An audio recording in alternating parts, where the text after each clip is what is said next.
perusahaan ini Mbak Gadis sebelumnya menjadi kepala teknologi, dan setelah ini Mbak Gadis akan menerima wawancara untuk mensimulasikan posisi Mbak Gadis sekarang. Jadi sudah siap untuk pertanyaan pertama. Jadi yang pertama, bagaimana Mbak Gadis bisa mengintegrasikan strategi teknologi yang telah Mbak Gadis pimpin pada perusahaan Nestle ini? Pasti saya memastikan inisiatif teknologi yang kami kembangkan tidak berdiri sendiri, namun juga mendukung target efisiensi rantai pasokan dan juga sustainability-nya. Misalnya pada sistem prediksi permintaan berbasis AI, kami mengintegrasikan langsung ke perencanaan produksi dan juga pada distribusi. Oke, baik. Jadi langkah strategis apa nih yang akan diambil untuk memastikan efisiensi dan keberlanjutan selama 5 tahun ke depan pada perusahaan ini? Baik, saya akan mendorong integrasi sistem operasi global berbasis data real time untuk menekan pemborosan energi dan juga material. Namun saya juga sadar bahwa berkelanjutan juga butuh komitmen budaya. Jadi kita akan berfokus. Jadi saya akan berfokus pada pelatihan dan juga perubahan mindset tim global. Oke, jadi bagaimana Mbak Gadis bisa menyusun rencana jangka panjang? Bagaimana Mbak Gadis menyusun rencana jangka pendek untuk mengoptimalkan efisiensi rantai pasokan Nestle di tahun pertama? Saya akan memulai dari audit proses yang ada, memetakan bottleneck utama, lalu juga menyusun prioritas digitalisasi untuk area jangka tinggi. Saya juga akan menetapkan milestone triwulan agar progres terus. Baik. Selanjutnya, apakah Mbak Gadis bisa memastikan perencanaan operasional bisa tetap konsisten dengan prioritas strategis perusahaan? Saya akan meninjau ulang rencana operasional setiap kuartal dan juga memastikan sejalan dengan peta strategi korporat. Namun terkadang masih ada tantangan dalam menyelaraskannya antara kecepatan inovasi dan juga proses formal di level global. Oke, baik. Jadi bisa diceritakan keputusan penting yang pernah Mbak Gadis buat di bidang teknologi yang sebelumnya, sehingga yang bisa berdampak kepada efektivitas perusahaan. Biasanya memutuskan integrasi sistem cloud, integrasi yang awalnya mendapatkan resistensi, tetapi akhirnya mempercepat analisis produksi hingga 40%. Saya mengambil keputusan itu setelah meninjau dan mencari data risiko dan juga proyeksi ROI.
dengan vendor utama untuk menjaga transparansinya.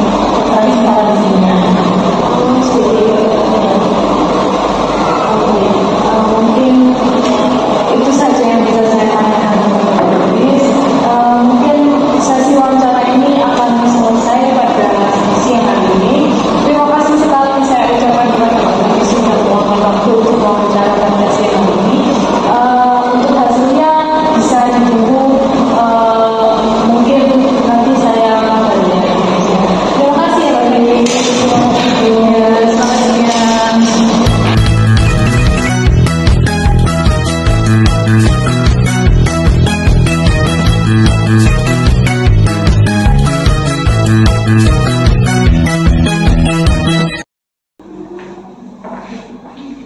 Salam masuk. Silakan dulu. Mbak siapa? Saya Sylvia Dasas Hakim. Baik, selamat siang Mbak Sylvie. Ya, Nama saya Kesatina yang akan menjadi asesor dalam simulasi asesmen center hari ini. Terima kasih sudah meluangkan waktunya untuk hadir di sesi wawancara siang ini. Untuk posisi Mbak Sylvia sebelumnya yaitu Departemen Konsultan Departemen Hukum Perusahaan. Ya, jadi saya akan langsung beri beberapa pertanyaan ya. Apa Mbak Sylvie sudah siap? Insya Allah sudah siap. Yang pertama, ceritakan saat Mbak Sylvie menghadapi hambatan besar dalam pekerjaan dan cara mengatasinya. Jadi hambatan besar saya dalam pekerjaan itu saat pandemi. Nah, itu saat pandemi produktivitas saya itu menurun karena pola kerjanya berubah. Terus saya juga bentuk tim kecil untuk mengidentifikasi penyebab utama dan hasilnya juga menunjukkan komunikasi lintas divisi tidak efektif sehingga saya buat forum koordinasi harian secara virtual dan menetapkan PIJ per divisi. Baik. Lalu pernahkah solusi yang Mbak Sylvie buat ini tidak berjalan sesuai harapan? Lalu apa yang Mbak Sylvie lakukan pada saat itu? Untuk itu kami sempat gagal, bahkan menerapkan sistem penilaian baru karena user itu belum siap Mbak Bu. Jadi saya ubah pendekatan dengan menunjuk ke HR champion di setiap divisi untuk pendampingan langsung. Setelahnya sistem berjalan lancar gitu. Seperti itu. Baik, lanjut ke pertanyaan berikutnya ya. Bisa diceritakan bagaimana cara Pak Sylvie mengumpulkan informasi sebelum membuat rekomendasi kebijakan penting? Jadi untuk sebelum revisi kebijakan tunjangan, saya lakukan benchmarking eksternal, di mana diskusi internal dan minta data keuangan dari finance, misalnya hasilnya jadi rekomendasi. Jadi saya diterima karena seimbang antara kemampuan perusahaan dan kepuasan karyawan, seperti itu. Seperti itu, oke. Lalu bisa diceritakan ide atau inisiatif baru di bidang SDM yang pernah Mbak Sylvie usulkan dan berhasil untuk diimplementasikan? Jadi saya pernah mencetus program rotasi Bu, di mana talenta antar unit untuk memperluas pengalaman karyawan potensial, di mana setelah uji coba selama 6 bulan performa peserta bisa meningkat dan program diperluas ke seluruh divisi. Pertanyaan berikutnya, mungkin bisa diceritakan bagaimana Mbak Sylvie merencanakan strategi pengembangan SDM untuk jangka panjang ke depan? Jadi untuk pengembangan SDM jangka panjangnya, saya bisa menyusun roadmap selama 5 tahun berdasarkan kebutuhan bisnis dan analisis kompetensi masa depan. Jadi setiap program punya target dan indikator hasil yang direview tahunan bersama direksi-direksi yang lain. Seperti itu. Baik, seperti itu. Untuk pengalaman Mbak Sylvie sendiri, boleh bisa diceritakan bagaimana Mbak Sylvie dalam mengkoordinasikan program antar lintas divisi? Jadi saya itu pernah memimpin proyek HRIS yang dimana melibatkan HR, IT, dan finance itu dengan tahapan implementasi bertahap dan rapat mingguan. Proyek selesai tepat waktu walaupun sempat ada kendala teknis.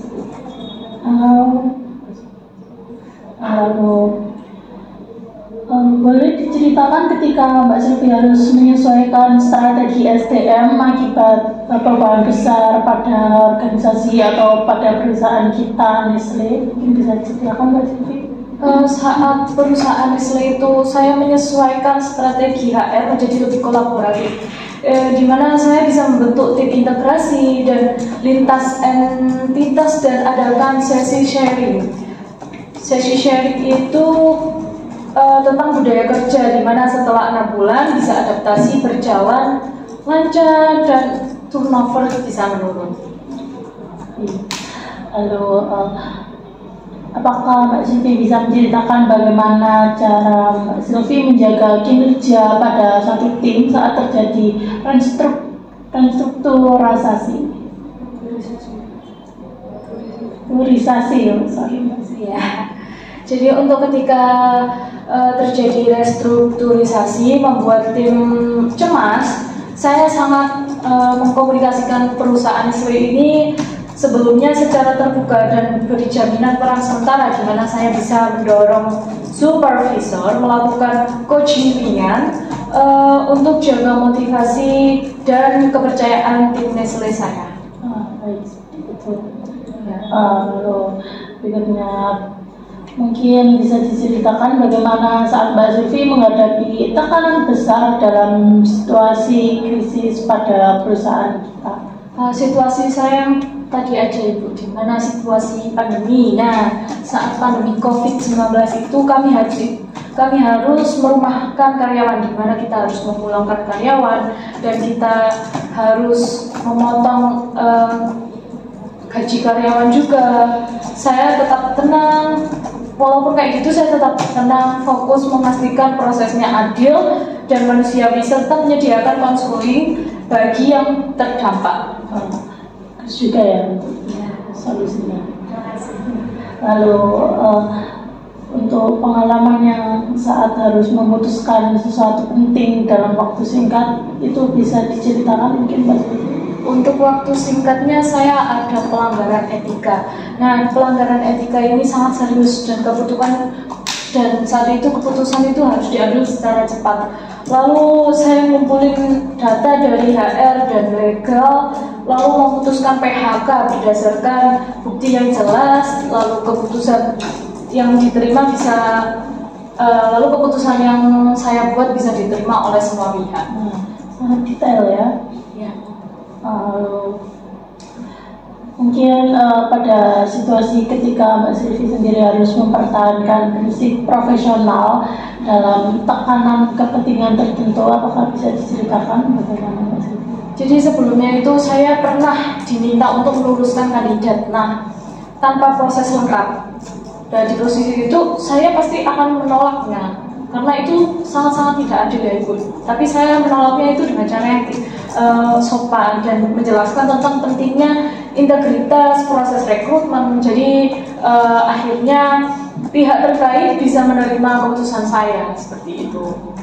Untuk langkah konkret yang Mbak Sylvie lakukan untuk memastikan keputusan Mbak Sylvie itu berbasis data dan analisis akurat itu seperti apa? Data akurat ya Ibu. Jadi untuk masalah sebelumnya saya bisa dalam revisi struktur gaji. Dalam revisi struktur gaji itu saya bisa menggunakan data kinerja dan benchmarking, lalu eksternal. Semua bisa saya rekomendasi, saya validasi, lalu saya validasi ulang dengan finance sebelum diajukan. Seperti itu. Itu. Untuk pertanyaan berikutnya, sebentar ya Mas Sylvie. Untuk pertanyaan berikutnya, Mbak Silvi, Ya. mungkin bisa diceritakan bagaimana cara Mbak Silvi untuk membangun semangat kerja di tim sebelumnya? Jadi untuk membangun semangat kerja pada tim saya mungkin bisa memberikan apresiasi kepada tim saya. Nah, di mana di forum rapat saya bisa memberikan apresiasi di forum rapat, dan saya juga bisa memberikan ruang ide bebas. Jadi hasilnya anggota tim bisa lebih aktif dan solid menghadapi target saya seperti itu. Lalu berikutnya,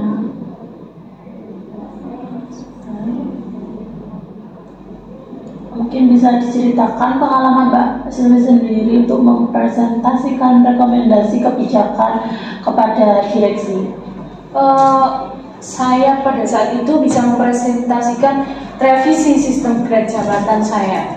Saya bisa pakai data dan simulasi singkat agar dewan cepat menangkap. Intinya presentasi disetujui, lalu tanpa revisi besar. Lalu untuk berikutnya, mungkin bisa diceritakan laporan atau kebijakan tertulis yang penting yang pernah Mbak Silvi susun sebelumnya. Jadi saya buat kebijakan manajemen karir berbasis kompetensi, di mana dokumennya singkat, mudah dipahami dan diterapkan tanpa yang adanya revisi yang besar-besaran. Lalu mungkin bisa diceritakan bagaimana Mbak Silvi menampung aspirasi karyawan sebelum merumuskan kebijakan SDM. Pada saat itu saya bisa menerima kritik itu di seseorang staf bilang ke saya, gimana dia itu sering terlalu cepat memutuskan. Saya terima masukan itu dan mulai melibatkan tim lebih dahulu. Saya rembukan bersama tim saya sebelum menentukan kebijakan seperti itu. Untuk berikutnya yaitu baik Mbak Silvi, mungkin bisa diceritakan pengalaman ketika Mbak Silvi berhasil meyakinkan direksi terhadap usulan kebijakan SDM. Jadi pada saat itu, saat saya berhasil, sebelumnya saya bisa mengajukan cuti ayah pasca kelahiran anak, di mana dengan data riset dan dampak engagement akhirnya direksi menyetujui kebijakan baru itu. Untuk pertanyaan berikutnya, mungkin bisa diceritakan bagaimana Anda saat berkolaborasi dengan unit lain untuk menyelesaikan isu SDM tersebut. Jadi saya itu bisa berkolaborasi dengan IT buat sistem absensi digital. Setelah sempat tertunda, sistem bisa berjalan lebih baik dan mempercepat proses administrasi. Lalu berikutnya, mungkin bagaimana cara Mbak Silvi untuk memimpin perubahan penting di bidang SDM? Jadi pada saat itu, saat saya memimpin tim saya memimpin integrasi AR di perusahaan Nestle, di mana dengan komunikasi intens dan adaptasi bertahap sehingga akhirnya seluruh unit bisa sinkron tanpa konflik yang besar. Dan berikutnya, mungkin bagaimana cara Mbak Silvi untuk memimpin kerjasama antara divisi SDM dan pada unit bisnis? Jadi pada saat saya memimpin departemen tim saya di perusahaan Nestle ini, saya bisa memimpin kolaborasi HR dan operasional buat pelatihan keselamatan bekerja. Jadi hasilnya bisa kecelakaan kerja itu bisa menurun, dan moral juga bisa meningkat seperti itu. Lalu bagaimana jika konflik yang pernah terjadi, bisa diceritakan bagaimana konflik yang pernah terjadi di antara tim Mbak Silvi dan juga pada unit yang lain? Pada saat itu konflik saya itu dengan finance soal anggaran. Jadi anggaran pelatihan saya yang selesaikan dengan rapat kecil berbasis data, sehingga akhirnya disepakati mekanisme review kuartalan seperti itu. Lalu Mungkin bagaimana cara Mbak Sylvie menyelesaikan konflik yang tadi Mbak Sylvie sebutkan tanpa merusak hubungan kerja antara tim bisnis yang disebutkan tadi? Agar tidak merusak tim kerja, pastinya saya juga bisa berkomunikasi dengan tim saya, sehingga saya juga bisa mengkomunikasinya tetap profesional. Kita semua harus tetap profesional dan melanjutkan hubungan yang secara kolaboratif setelah kesepakatan tercapai, sehingga bisa terkoordinasi semakin solid seperti itu. Oke, baik, mungkin cukup itu saja untuk sesi wawancara siang ini. Terima kasih telah meluangkan waktu Sylvie untuk melaksanakan sesi wawancara hari ini.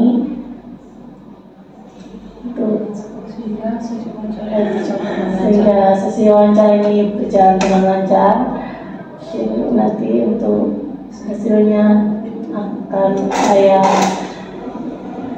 saya beritahu lagi. Terima kasih untuk siang ini Mbak Sylvie. Ya, terima kasih Bu. Selamat siang. Selamat siang.